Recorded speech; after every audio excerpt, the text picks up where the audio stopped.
am attempting to make banana bread.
Bit of that in at the same time, but not the whole thing, like bits of it.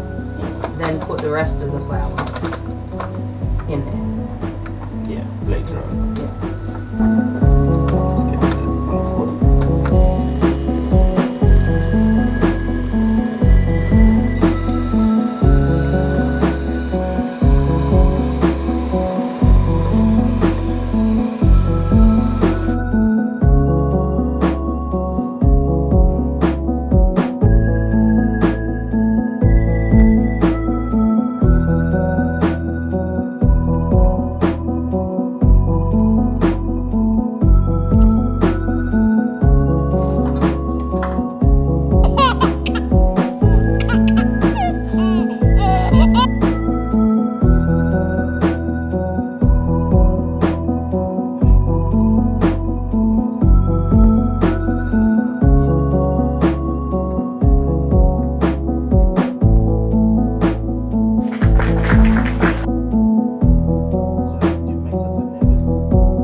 Whenever we had extended family come over, they'd make a big ass loaf that would last like a week.